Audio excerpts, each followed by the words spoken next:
That junk, give him about 37. We can just be rapping. This my man right here. Huckleberry King, yeah. Huckleberry Kent. Huckleberry Kent, Southeast Strong. This is my Yes, brother. sir. Salute. Interview today. We wanted to do an interview today. We did one earlier today on this platform, so we shooting another little short brief from here, just trying to touch the people out there, getting some information of awareness out here. So I'm chimed in with my brother here, you know, and Tell the people your name and where you're from. my name's JEVON Langford. I'm from Washington, D.C., Southeast to be exact. All right, how it was when you was going to school, where you go to school, how was your journey in school? Growing up in Washington, D.C., one of the toughest towns in America. Yeah, well, like we touched on earlier, going to school, academics really wasn't something that was really my expertise or was of something of value, of importance at the time, growing up in the predicament that we grew up in Southeast. So it was get it how you get it, and my role was to use football, something to get me out of the hood. It wasn't looked upon to say education was going to get me out of there. You know what I mean? So in that time, that was not something that I was trying to build a foundation on. I was using my physical attributes, my athletic attributes to get that ticket to get out of there. And that was all fueled behind the disparities and the things that we were going through and succumbed to that was in those poverty-stricken areas that we grew up. So that was the fuel that fueled me that I had to succeed. So I didn't put that emphasis on education getting me out of the hood, like a lot of people can identify with. So basically, being a freak of nature push you through. Being a freak of nature put me through, and a lot of resilience, a lot of hard work, a lot of determination, and definitely you had to believe in yourself. You Was know. it a difference from, like from high school transitioning to college? How was that? Well, yeah, definitely. Making that transition from college, from high school to college, yeah. High school, you playing for the joy of it, you playing for the fun, depending on your mindset and where you're from and what you're trying to get out of that, is a trait, you know, with football. You scratch my back, I'm scratching yours. I'm trying to get a scholarship to go to college so I can get out of Washington, D.C. So that transition, you say college, you having fun, you still youth. But like I said, depending on the mindset means what is the goal behind playing that? What are you trying to do with football? Are you doing it in the aspect of where me, like I said, you grow up, you learn to compartmentalize a lot of things that you go through in life. You learn to put a lot of things to the side that you're dealing with the adversities and things like that, and you use that sport, which is football, that exerts violence, that inflicts pain, that allows you to express yourself, which you couldn't do verbally, but physically. And you take that to the highest of highs. But, you know, that's the mentality I had, and that I had to use that platform to get to college. I didn't choose the education thing. So, like you say, being a freak of nature, what they considered us back then, raw, strong, hella athletic. That's what I used to get where I had to get, you know. So Mm-hmm. that transition from high school to college, I was already mentally there. Obviously, I had to Okay. get to the part in college, when you're dealing with that. But I came in with a hella mindset, man, a strong mindset and a will to win because I couldn't go back to Southeast where we're from. So how was the transition from college to the pros? The transition from college to pro, woo, that's night and day. The game obviously is a lot faster. The speed is faster. And now college is a multi-billion-dollar machine right now.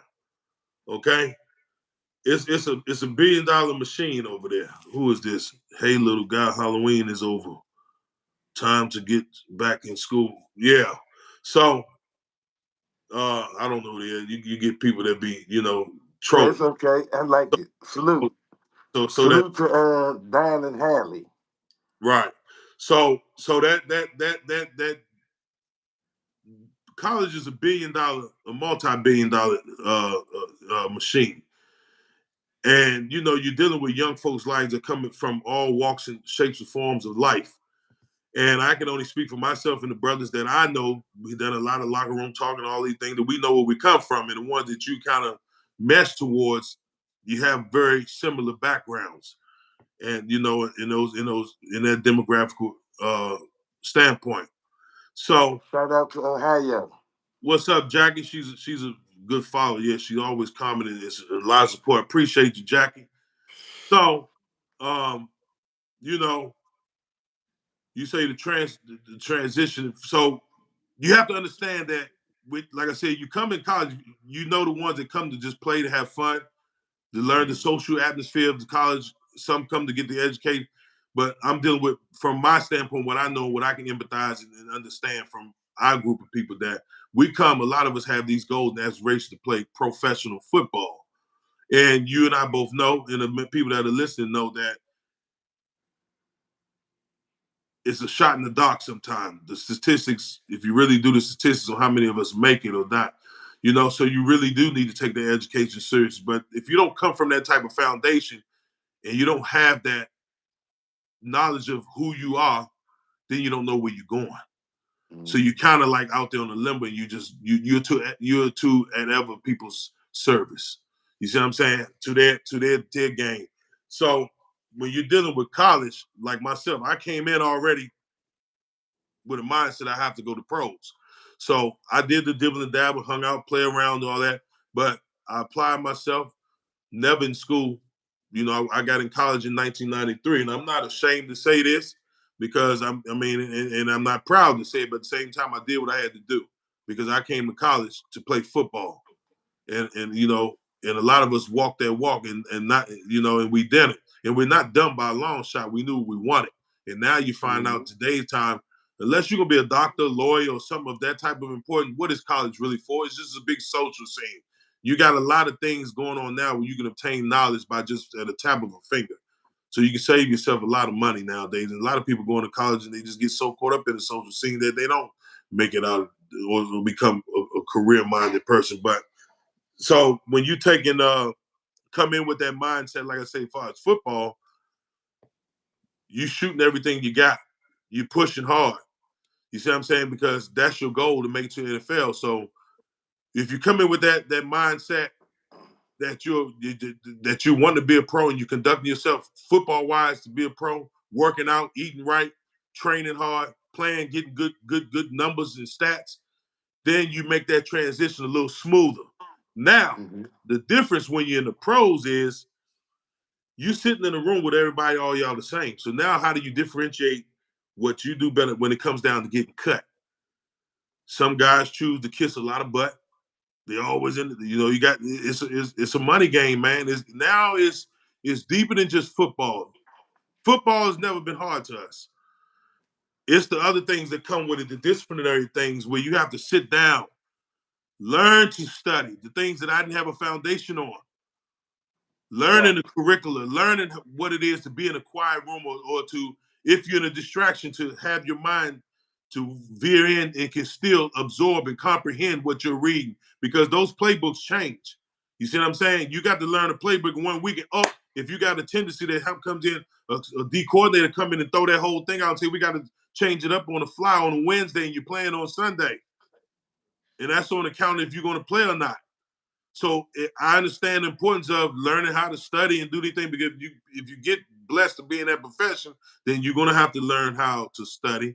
You're going to have to learn how to absorb what you're studying. It's just not ripping and running up and down the field. But fortunately, I played the position defensive end, where you just get on the edge and you rush, until we went to a 3-4, which became more challenging because you got to know a lot of schemes. You got to slide down here, 4-I-5 technique, wide this way. So you have to be on in tune to what's going on. You know what I mean? So that will be, it's so many things. It's a broad spectacle of things when you say how is the transition? Because your life immediately changes when you get a couple dollars. And like I said, the demographic areas that we come from, my first story, like I told you in the last interview we did, was we laugh at this now because we grew up, man, watching the dope dealers, man, and that's the story that comes from a lot of us in these impoverished background. And they always had cash, man, wads of money. Facts. And I remember getting my first check, man, coming out of training camp 1996. Never had a bank account in my life. I'm 21 years old. Okay. I go to Florence, Kentucky, and I go through the drive-through. I think the check maybe was 48,000 or something. It was after training camp. It's not even going into my salary. You get paid every Tuesday. So it was like 48,000 or 70 something. I can't remember. Okay. But anyway, go through the drive-through. Got my music banging. I'm leaning back thinking I'm cool. I'm thinking I've arrived. Arrived to what? Yeah. So I go through the drive-through. The lady, I put it in. They suck it through the tube. Check go through there. She looks at it. She looked at me. She says, "Sir, what do you want me to do with it?" I said, "Cash it." Heavy. You want all that the long You way. see how foolish that sound nowadays, bro? But I Yeah. didn't know. I didn't come from any economical understanding, and that, like I said, it's not as excuse. This is what's so resilient about going through a struggle, man. This is what's so unique and beautiful about going through the struggle and building that what we call resilience. Because the things you didn't know and now you do know, you become so much better when you apply those Facts. to where your walk is and going forward. You feel me? So Facts. you know, uh, we laugh at it now because all I could identify was what drove me to that, and that's that I wanted to have the money like the big guys got. It was my time to have that and shine and all that. But this is what we grow up in these impoverished neighborhoods. And it's sad to say and admit that these are the things we honor and glory and look up to. Now you got the young kids looking up to the in our time they do the dope dealers. Nobody talking about wanting to be no rapper. Rappers could rap. They was really poets telling Mm-hmm. the cities what the reporters couldn't come in and see. The white reporters, what they wanted to know what was going on in these concrete jungles. They couldn't come in there because they were looked at as crack addicts or the police.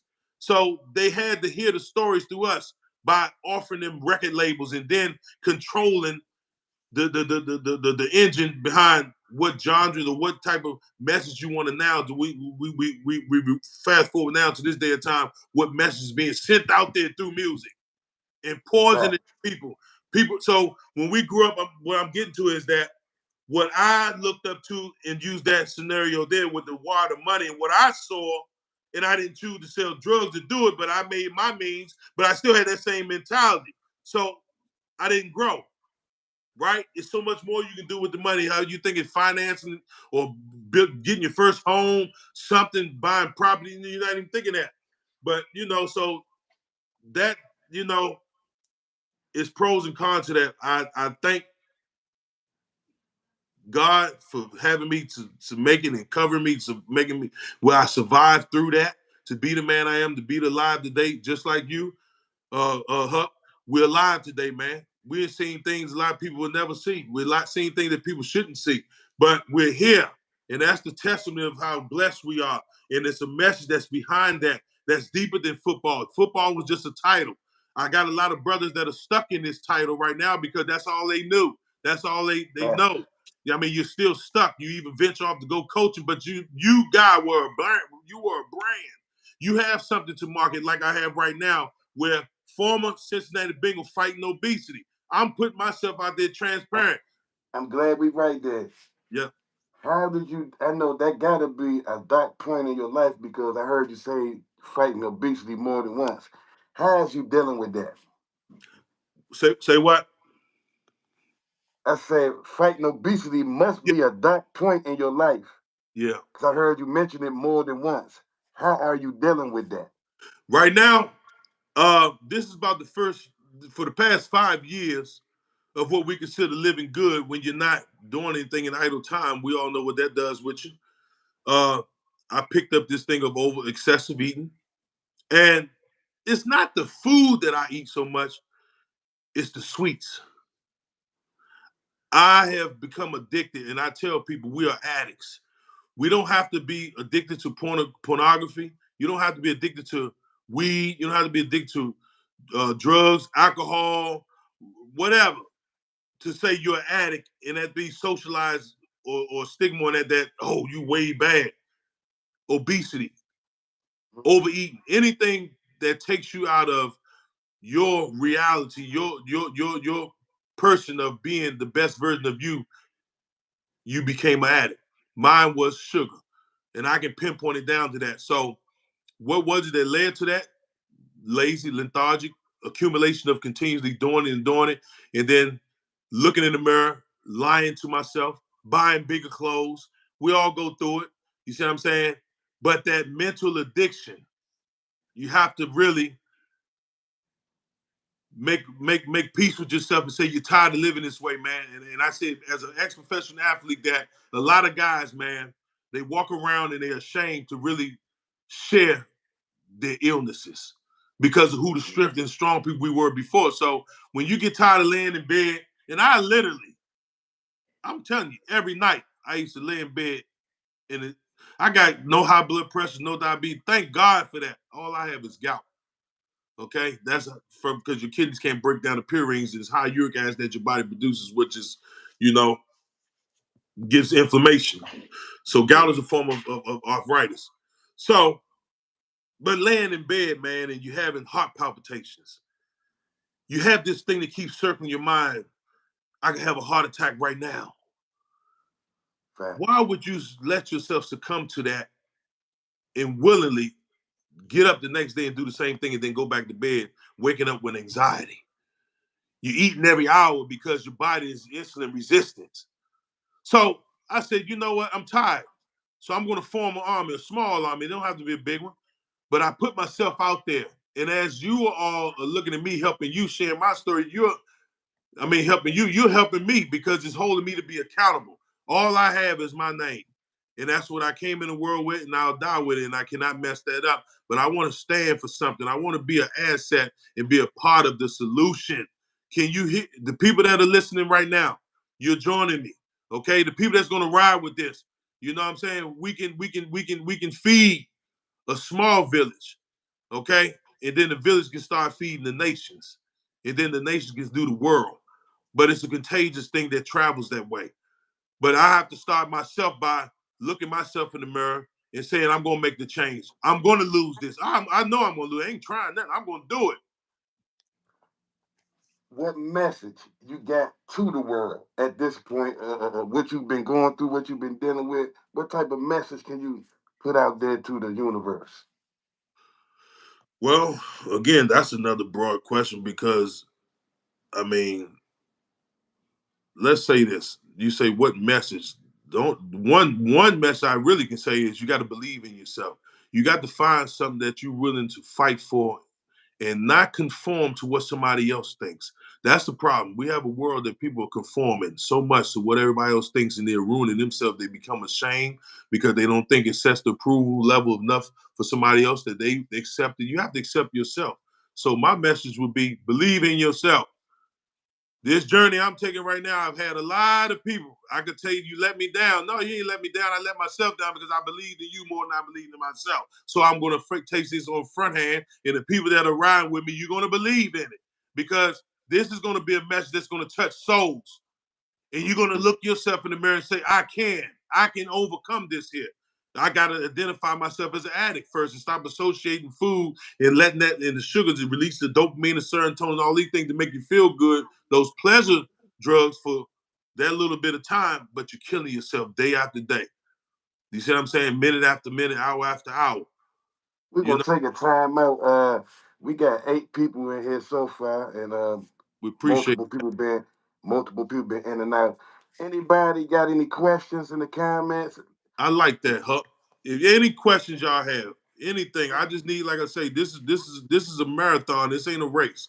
We're building this thing. I appreciate my brother here. He has a channel. He speaks from another aspect of life, but we're both going to eventually have this tied together. And it has to promote positivity. It has to. It has to be something that comes out in the long run of this that challenges people thought to change, to make a change in itself, to make a change in life, and realize you can be your best enemy, or you can be your best asset. Okay. But you got to believe in yourself before anybody else believe in you. So with this crusade that we're going on, and that I'm going on, that I started this weight loss, I hate to even say weight loss. This is a lifestyle, because how many times we've lost weight and then you haven't even identified with what got you fat in anyway, or discombobulated or confused. You're walking around foggy head. You get up, you go to the kid and forgot what you had to get.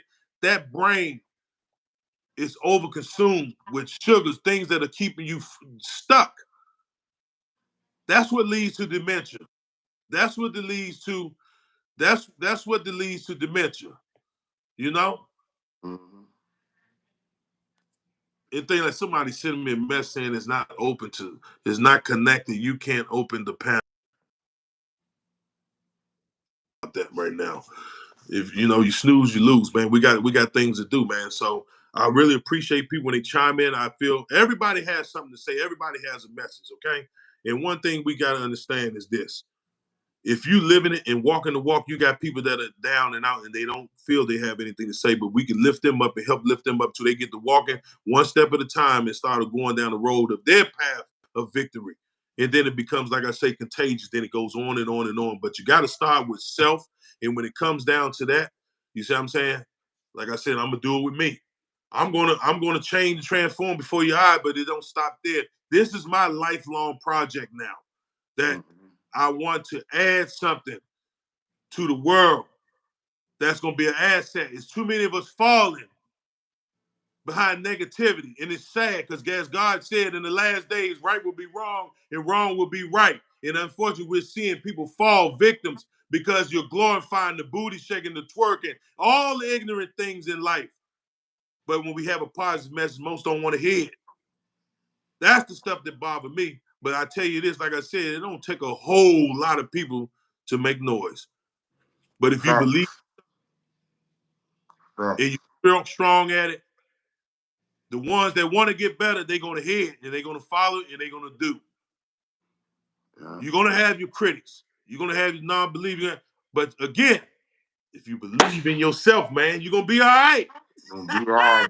Hey, look, man, we running out of time, y'all. We running out of time. I want y'all to like, share, subscribe, join the channel, and JEVON Langford, Yeah. what is it? JEVON Langford, 9494.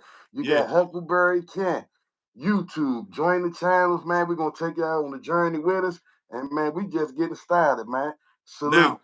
now I'm gonna tell you this here. No, I'm gonna give you some help. And like I said, I don't want to promote nothing negative, but I appreciate you using your time and your platform earlier when you got me on. But this is my brother. I remember him when he was a kid. Been through a lot. Been through a lot.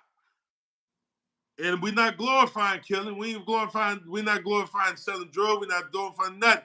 But I tell you, he was a victim of his environment. And what he talks about, for my brothers that can relate, I see you there, Calvin Menifee. I love you, brother. Hey, that's my brother. Played college ball with me, man. I was down in Houston living with him. Mm-hmm. But hey, he know the DC twin. He know because when we came down through there. But you got brothers that can relate to the stories that he's going to tell you, and he give you some upfront, real information and news on what the city really was like and what it was about in them days. Okay, so that's what he does on his thing. But he wanted to grab me, and I said, man, let's link up. And that's what it's about, man. Scratching each other's back, man. And eventually, all of it will coincide together. And like I said, we putting positivity out there into the universe, man. And I appreciate you, brother. You know that, Huck. I love you, man. I love Love you you for too. right here within today. I didn't do no YouTube stuff like this. He said you can go live, man. Do this like this, do that. You know what I'm saying? 14 live back, man. Live in the He house and back. stuff. He came on over. He He came back came on. on over. All right, That's bro. what's up. Take it easy. Stay tuned. And like I said, go subscribe. I can't ask you to like because I want you to like it. If I'm putting something out there good, you like it, then ride with me. I need you to subscribe and journey with me so I can get this success going and all of us be successful. Understand what I'm saying? That's right. Appreciate you. Hey, got that for you there. We'll talk about that later. That last little bit of memorabilia. Hey, appreciate y'all. Give me there. All right. Appreciate y'all. I had that jersey that I was gonna put on there with my man. That's my last little piece of memorabilia, but I'm gonna leave you like for like one more minute with this. Why I put that up there? Because that's another story and another time when I went through my first divorce. I lost everything I had, but that was God showing me something symbolically. Like, look here, son. That was a title that you wore one time. That was not you. That was a title. You was a football player. So guess what, man? I had to take it from you. I'm talking to $2,000 or $3,000 suits to $500-$700 gators, stuff you to dress up with. All those were layers of things that you were putting on because you was an empty man. Now, when I made you hit the rock bottom and go down in what I will build you up to be, now you're solidified, but you got to take me with you every step you go. Do not put me to a side no more like you did, because I will knock you down again. You may not get up. You may not even wake up. That's the breath I give you. So I have to give honor and glory to my God, the God of Abraham, Isaac, and Jacob. We can't do nothing without it. I ain't preaching to you. I'm telling you from the heart. Been there and done it. But that was the last thing I had of remembrance of playing pro ball. I don't have a high school helmet. I don't have a high school jersey. JEVON, out with the old, in with the new. This person that you have been putting on through the years, I've stripped those things from you. This is who you are, and this is the destiny that I paid for you. You got to wake yourself up, and then you can wake the people up. Okay? So, again, I love y'all, man. I'll tell you the truth. I love you. I love you because you in here support me. I don't just throw that word love around. I love the support that you're giving me. I appreciate you tuning in and listening to the message. And I appreciate the support. I need your support. My motto always been when I had that boxing gym in Oklahoma, and all my followers and friends and family members, I called them. I always used to tell you what was my motto. Help me, help you, fight who? Our fight. It's our fight at the end of the day. All right. So thank you again.